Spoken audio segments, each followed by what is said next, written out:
Hai teman-teman semua, kenalin nama aku Cecilia Prisciloktanali dari kelas 3E Ilmu Komunikasi. Aku di sini akan sedikit menjelaskan tentang paradigma kritis. Pengertian paradigma kritis.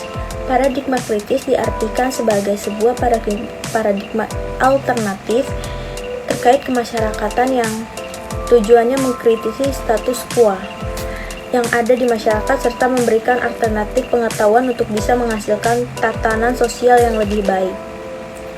Ciri-ciri metodologi yang pertama adalah bersifat sistematis dan logis, artinya penelitian dilaksanakan melalui prosedur atau langkah-langkah yang berurutan.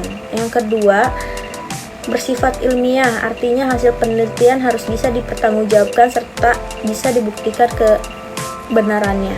Dan yang ketiga, efisien dan bermanfaat. Dan yang keempat adalah analisis. Paradigma memiliki banyak definisi tergantung sudut pandang yang menggunakannya. Secara garis besar atau secara umum, paradigma adalah cara pandang seseorang terhadap suatu pokok permasalahan untuk memahami suatu ilmu.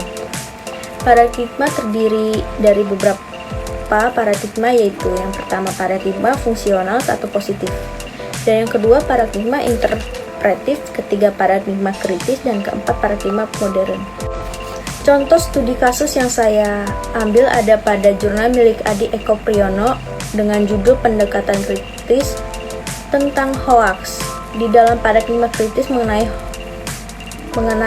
hoaks tentang pers, paradigma kritis melihat bahwa media bukan saluran yang bebas dan netral. Media justru dimiliki kelompok tertentu dan digunakan untuk mendominasi kelompok yang lain. Aliran kritis memandang struktur sosial sebagai konteks yang sangat menentukan realitas, proses, dan dinamika komunikasi, termasuk komunikasi massa. Paradigma kritis berargumentasi melihat komunikasi dan proses yang terjadi di dalamnya harus dengan pandangan yang holistik. Fakta di dalam paradigma kritis. Fakta merupakan hasil dari proses perhitungan atau pertarungan antara kekuatan ekonomi, politik, dan sosial yang ada dalam masyarakat. Kalau tentang berita tidak mungkin merupakan cermin dan refleksi dari realitas karena berita yang terbentuk hanya cerminan dari kepentingan kekuatan dominan. Dan di posisi media hanya dikuasai oleh kelompok dominan dan menjadi sarana untuk memojokkan kelompok lain. Media hanya dimanfaatkan dan menjadi alat kelompok dominan. Sedikit saja tentang paradigma kritis yang bisa saya sampaikan, kurang lebihnya mohon maaf dan terima kasih.